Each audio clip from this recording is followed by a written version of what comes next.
Hello guys, welcome to I exam B. जैसे कि आपको पता है गाइस, हमने एसएससी एमटीएस की सीरीज को चला के रखा हुआ है जिसमें हम लोग आपको क्वेश्चंस पूछते हैं। ठीक है, तो गाइस हमारे इस सीरीज में हमने पर्टिकुलरली क्या करना है कि जो एसएससी एमटीएस में क्वेश्चंस पूछे जा चुके हैं उनको अच्छे से जानना है, उनके फैक्ट्स को जानना है। क्योंकि आपको पता है एसएससी क्या करता है कि एसएससी हर बार जो क्वेश्चंस हैं उसको रिपीट करता है, क्योंकि क्वेश्चंस उनके पास वो नहीं है। जैसे कि हिस्ट्री में अगर कोई क्वेश्चन आना है तो वो क्वेश्चन वही रहेगा जो पहले था। हालांकि बस ये होगा कि इस बार वो क्वेश्चन बन के आया था तो अगली बार वो आंसर बन के आ जाएगा। जैसे कि who is the founder of Mughal empire, तो आपको पता है बाबर है। तो यहाँ पे क्वेश्चन ये आ जाएगी कि Babur is the founder of which empire, तो अब आपका आ जाएगा मुगल एम्पायर। तो यहाँ पे आपने इसको देखना है, कई बार वो क्वेश्चन आंसर बन जाएगा और कई बार वो आंसर क्वेश्चन बन जाएगा। तो चलिए, जो हमारे 15 एमटीएस क्वेश्चंस हैं पॉलिटी के, तो यहाँ पे आपने पढ़ना है। इसके लिए एसएससी और स्टेट एग्जाम सभी के लिए इंपॉर्टेंट है, पीसीएस के लिए भी इंपॉर्टेंट है। ठीक है, तो यहाँ पे आपको पता है कि कई बार आपने देखा है कि जो हमारा एसएससी है वो क्या करता है, वो पर्टिकुलरली क्वेश्चंस को क्या करता रहता है, रिपीट करता रहता है। तो कुछ रिपीटेड क्वेश्चंस मैं आपको यहाँ पे पढ़ा रहा हूं। तो पहला क्वेश्चन ये कहता है कि संविधान के अनुसार जो पंचायत है, जो पंचायत जैसी इंटरमीडिएटरीज हैं, एक तरीके से मध्यवर्ती स्तर पर ये बोल सकते हैं हम, तो पंचायत जो गठन है ऐसे राज्य में नहीं किया जाएगा जहां की आबादी कितने से कम होगी। ठीक है, तो यहां पे आपको ध्यान देना है कि यहां की जो पर्टिकुलरली किसी शहर की जो आबादी है, राज्य की आबादी है, वो इससे कम नहीं होनी चाहिए। इससे ज्यादा ही एक तरीके से ज्यादा होती है तब तो हो जाएगा, कम नहीं होनी चाहिए। तो यहाँ पे देख लीजिए 30 लाख, 40 लाख, 10 लाख और 20 लाख। तो आंसर है हमारा 20 लाख। तो 20 लाख से अगर आबादी अधिक नहीं है तो वहां पे पंचायत का गठन नहीं हो पाएगा। तो संविधान के अनुसार मध्यवर्ती स्तर पर पंचायत का गठन ऐसे राज्य में नहीं किया जाएगा। तो यहाँ पे आपने इस चीज को ध्यान देना है। चलिए, तो भारत का पहला स्वास्थ्य मंत्री कौन था जब भारत आजाद हुआ?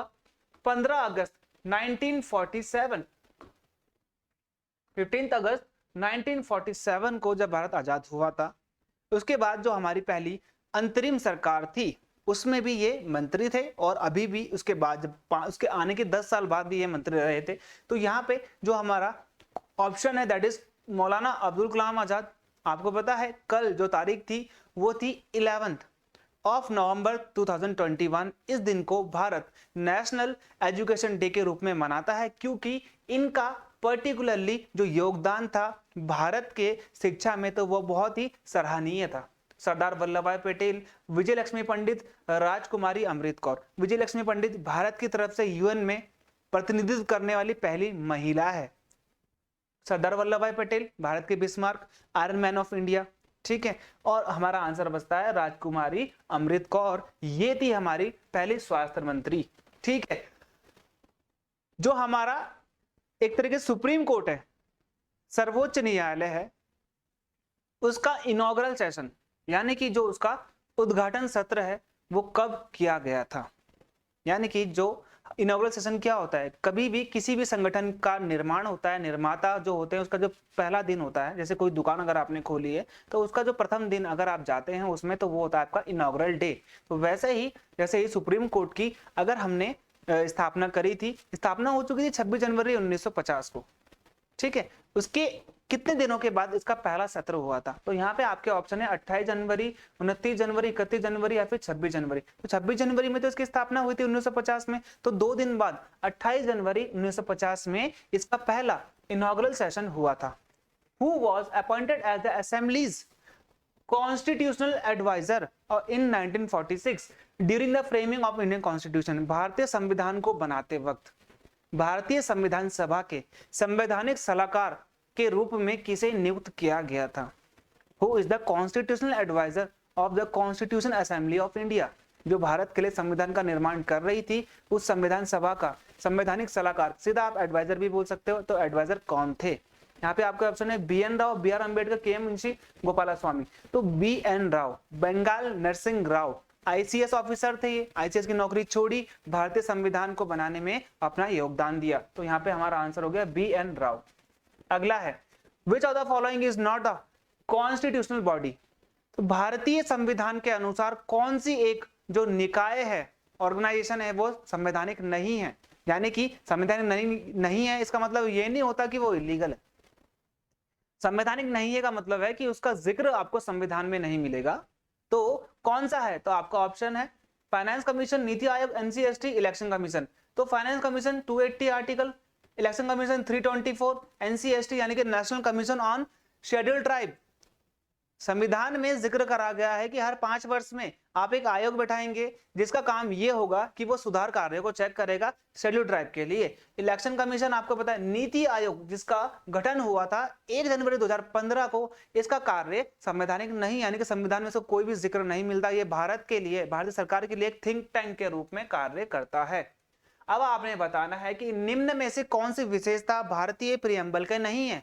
Which of the following is not the speciality of the preamble भी आप कह सकते हो, adjective is not a part of the preamble भी कह सकते हो। तो भारतीय जो preamble है, जो प्रस्तावना है, उसमें निम्न में से कौन सी इसकी स्पेशलिटी नहीं है। लिबर्टी, टॉलरेंट, सोवरिन या फिर सेक्युलर। सेक्युलर का मतलब होता है धर्मनिरपेक्ष, जी हाँ ये बिल्कुल है। सोवरिन यानी कि पंथ निरपेक्ष, ये भी बिल्कुल है। टॉलरेंट सहन करना, सहनशीलता, ये आपको नहीं मिलेगी। लिबर्टी आजादी पूरी की पूरी हमारे संविधान में दी गई है, तो हमारे प्रारूप में भी दी गई है, यानी कि प्रियम्बल में भी दी गई है। तो प्रारूप जो है 13 दिसंबर 1946 को हमारे जवाहरलाल नेहरू जी के द्वारा ऑब्जेक्टिव रेजोल्यूशन के रूप में लाया गया था, जिसे 22 जनवरी 1947 में पास कर दिया गया था। अब आपने बताना है कि ड्राफ्टिंग कमेटी यानी कि प्रारूप समिति जो हमारे भारतीय संविधान की प्रारूप समिति थी, इसके तहत हमारे पास टोटल कितने मेंबर थे। तो यहाँ पे सबसे इंपॉर्टेंट है कि उसके सदस्य कितने थे। आपके ऑप्शन है 5, 7, 3 और 10। तो यहाँ पे आप देखिए जो भारतीय संविधान की प्रारूप समिति थी इसके टोटल 7 सदस्य थे, जिसमें इसके अध्यक्ष थे BR अम्बेडकर, और टोटल उसके बाद 6 सदस्य और थे, जिसमें थे KM मुंशी, मोहम्मद सादुल्ला जो कि मुस्लिम लीग से थे, अलादे कृष्ण स्वामी अय्यर, गोपाला स्वामी अयंगर, के माधव राव जो कि BL मित्तर की जगह आए थे। BL मित्तर की तबीयत बहुत खराब थी, इसलिए उन्होंने इस जो कमेटी थी, पहले यही थे, इनकी जगह उन्होंने रिजाइन कर दिया, इनकी जगह आए N माधव राव और TT कृष्णामाचारी, ये आए DP खेतान की जगह। DP खेतान की मृत्यु 1948 में हो गई थी। ठीक है। Who has headed the drafting committee of the constitution. भारतीय प्रारूप समिति के अध्यक्ष कौन थे, ड्राफ्टिंग कमेटी के अध्यक्ष कौन थे। तो यहाँ पे आपको पता है, सिंपल सा आंसर है, आपके ऑप्शन है BR अम्बेडकर, जवाहरलाल नेहरू, VP मेनन, सरदार पटेल। तो यहाँ पे आपने देखना है कि जो BR अम्बेडकर थे ये थे हमारे भारतीय संविधान के प्रारूप समिति के अध्यक्ष। तो ये भी आपको पता है क्योंकि इनको भारतीय संविधान का पिता भी कहा जाता है। 29 अगस्त को जो हमारी ड्राफ्टिंग कमेटी थी इसका गठन हुआ था, और इसने पर्टिकुलरली जब संविधान बना था तो इसने अपनी रिपोर्ट 1949 में सौंपी थी। अगला क्वेश्चन है who headed the provincial constitution committee, यानी कि प्रांतीय संविधान सभा का गठन किसके द्वारा, यानी कि जो प्रांतीय संविधान सभा है इसके चेयरमैन कौन थे, इसके मुख्य अधिकारी कौन थे, इसके अध्यक्ष कौन थे, ये भी बोल सकते हो। तो जो प्रांतीय संविधान समिति यानी कि जो स्टेट थे उनकी कॉन्स्टिट्यूशन क्या होगा। हालांकि आपको पता है यहाँ पे स्टेट का अलग से कॉन्स्टिट्यूशन नहीं होता, जैसे कि आपको मिलेगा यूएस में। यहाँ पे स्टेट और जो हमारे एक तरीके से देश होता है उनमें हमको एक ही संविधान लागू होता है। तो यहाँ पे आपको देखना है प्रोविंशियल कॉन्स्टिट्यूशन कमेटी के अध्यक्ष कौन थे, सरदार पटेल थे, डॉक्टर राजेंद्र प्रसाद थे, VP मेनन थे या फिर जवाहरलाल नेहरू थे। तो यहाँ पे जो प्रांतीय संविधान समिति के 2 अध्यक्ष थे वो थे सरदार पटेल, क्योंकि इन्हीं के द्वारा जो प्रांत थे इन सबको एक करा गया था। Which type of citizenship provided by the Constitution of India, भारतीय संविधान के द्वारा भारतीय नागरिकों को किस प्रकार की जो नागरिकता है वो दी गई है द्वारा, यानी कि आप ये भी बोल सकते हो कि नागरिकता प्रदान की गई है। तो यहाँ पे आपको पता है भारतीय संविधान एकल नागरिकता को मान्यता देता है, अनलेस जैसे कि आपको यूएसए में दिखता है 2 प्रकार की नागरिकता होती है। वहाँ पे वो जो व्यक्ति है वो उस स्टेट का भी नागरिक होता है, जैसे कि वो रहता है न्यूयॉर्क में, और वो यूएसए का भी नागरिक होता है। हालांकि आपको ऐसा भारत में देखने को नहीं मिलेगा। अगर मैं उत्तराखंड का नागरिक हूँ तो मैं भारत का नागरिक स्वतः ही होऊंगा। यहाँ पे सिर्फ एक नागरिकता होती है, तो यहाँ पे सिंगल सिटीजनशिप आपने इस चीज का ध्यान रखना है। अगला है when did the constitution assembly adopted by the constitution of India. तो यहाँ पे जो कॉन्स्टिट्यूशन असेंबली है यानी कि जो हमारी संविधान सभा है इसके द्वारा भारतीय संविधान को कब अपनाया गया था। अब मैं अपनाने की बात कर रहा हूँ, यहाँ पे लागू करने की बात नहीं कर रहा हूँ, दोनों ही डेट आपको अलग मिलेंगी। तो 26 जनवरी 1949, 26 जनवरी 1950, 26 नवंबर 1947, 26 जनवरी 1947। तो यहाँ पे आप देख लीजिए जो 26 नवंबर 1949 है, इस दिन को संविधान सभा ने संविधान को अपनाया था और 26 जनवरी 1950 को उसे लागू किया था। 1967 में अब आपको बताना है कि किस लैंग्वेज को भारत की आधिकारिक भाषा की जो लैंग्वेज शेड्यूल एक तरीके से लिस्ट है उसमें जोड़ा गया था। तो यहाँ पे मैं आपको बता दूं 8 शेड्यूल जो भारतीय संविधान का है उसमें हमारे आधिकारिक भाषा की बात करी गई है, टोटल 22 होती है। तो यहाँ पे 21st अमेंडमेंट 1967 के तहत कौन सी भाषा हमारे शेड्यूल लैंग्वेजेस में जोड़ी गई थी? तो यहाँ पे बंगाली, सिंधी, तेलुगु और तमिल। तो यहाँ पे हमारा आंसर है गाइस हिंदी। तो यहाँ पे आप देख लीजिए 21st अमेंडमेंट में सिंधी को जोड़ा गया था, 71st अमेंडमेंट 1992 में जोड़ा गया था यहाँ पे कोंकणी, मैथिली, मणिपुरी जो कि मणिपुरी हम बोलते हैं और नेपाली, इन 3 लैंग्वेज को 71st अमेंडमेंट 1992 के तहत जोड़ा गया था। और फिर आता है आपका हमारा 92nd अमेंडमेंट एक्ट जो कि 2003 में आया था। इसमें सैंथली, मैथिली, बोडो और डोगरी इनको जोड़ा गया था हमारे आधिकारिक भाषा में।